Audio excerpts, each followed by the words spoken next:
Hai, Assalamualaikum warahmatullahi wabarakatuh. Alhamdulillah, kita bersua kembali. Perkongsian semoga bermanfaat. Okay, by the way, sebelum terlupa, jam 4 petang hari ni kita pun ada satu lagi perkongsian nak ambil tahu bersama Signature Idea. So sebelum nak masuk waktu Zuhur ni pun kita nak kongsikan juga perkongsian, iaitu tajuk dia 3 tips lokasi yang strategik untuk perniagaan vending machine. Sebelum saya mulakan, saya nak tanya anda semua ni sihat ke? Apa khabar semua? Minta maaf 2 hari ni kita tak boleh nak continuous kita punya sesi live. So tapi alhamdulillah hari ni kita bersua kembali, insya-Allah. So siapa yang baru masuk, siapa yang dah masuk, boleh kongsikan live kita ni bersama rakan-rakan yang mana yang sedang mencari lokasi tentang vending machine. So alhamdulillah. So seperti biasa, saya kenalkan diri saya Nazrin daripada Signature Idea. So insya-Allah. So 3 tips pemilihan lokasi vending machine ataupun mesin layan diri ni, salah satunya, yang satu paling kira macam mana, paling wajib lah yang anda perlu tahu.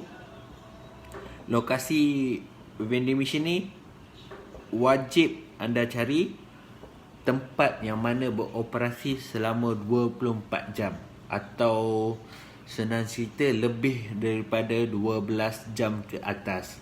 Kalau anda dapat lokasi yang mana beroperasi selama 24 jam, tahniah, rezeki anda dah sampai, insya-Allah.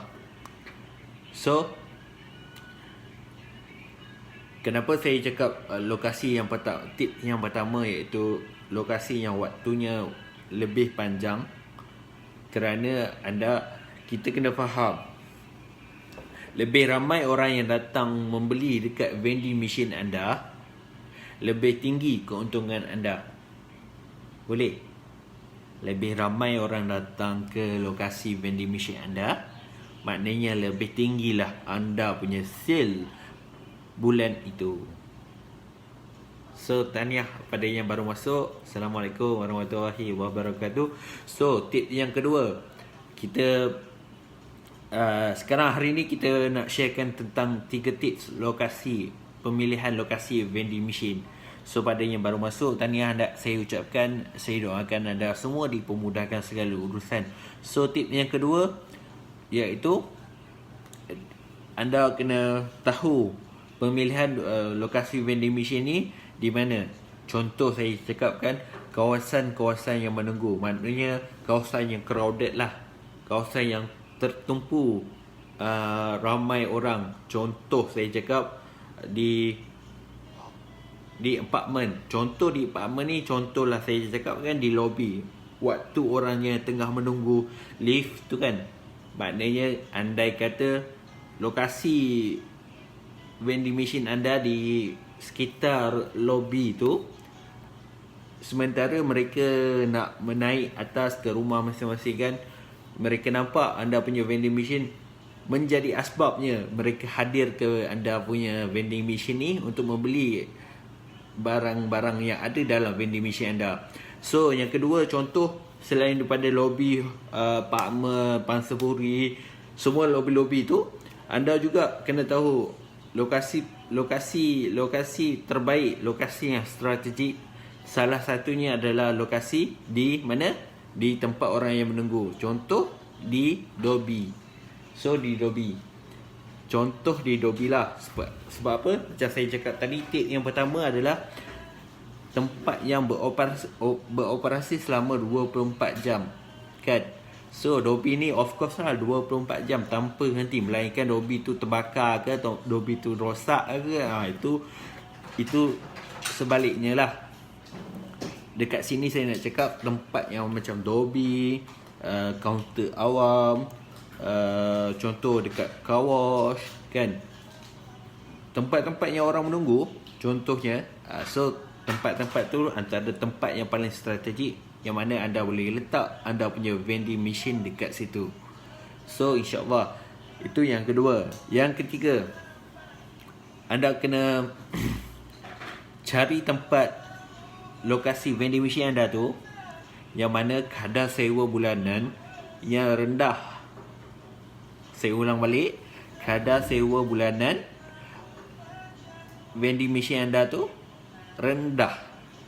So maksudnya kat sini, dia adalah penting bagi memaksimumkan anda punya keuntungan vending machine tu dan mengurangkan kadar kos operasi. Dapat ke dapat? Okey, saya ulang balik. Yang ketiga, anda kena tahu pemilihan tapak lokasi itu memainkan peranan penting, yang mana anda kena tahu sewa bulanan tapak anda kenalah rendah mengikut situasi sekarang lah. Dia penting bagi memaksimumkan anda punya sale bulanan bulan itu dan mengurangkan anda punya kos operasi pada bulan itu. So hari ni kita kongsikan 3 tips pemilihan atau lokasi vending machine. So yang pertama, saya ulang balik, yang pertama adalah lokasi yang waktunya beroperasi 12 jam atau 24 jam. So yang kedua adalah tempat yang betul-betul crowded. Contoh saya cakapkan tempat orang menunggu bas kan, lobi apartmen, lobi kondo kan, car wash, lobi. Itu antaranya. Tapi the best way untuk waktu sekarang, di mana sekarang kan kita masih dalam situasi pandemik, iaitu PKPB. So of course tempat yang paling strategik, tempat yang paling best untuk orang adalah dekat mana? So dekat lobi apartmen, kondo, yang mana semua orang kondo, semua orang yang mana mereka duduk rumah tinggi-tinggi kan, mereka akan berkumpul. Mungkin mereka bekerja daripada rumah. So insyaAllah. So yang ketiga, anda kena tahu pemilihan memilih tapak lokasi vending machine ni. Yang ketiga adalah anda kena pastikan anda punya bulanan sewa bulanan anda rendah, supaya anda boleh memaksimumkan anda punya sale dan mengurangkan kos operasi anda. So insyaAllah 3 tips yang saya nak kongsikan pada tengah hari ini. So jangan lupa hari ini pukul 4 kita akan nak ambil tahu bersama Signature Idea. Terima kasih pada yang menonton. InsyaAllah saya doakan anda kaya dan berjaya dunia dan khususan urusan akhirat anda. InsyaAllah. Ingat vendit, ingat Signature Idea. Terima kasih. Assalamualaikum warahmatullahi wabarakatuh.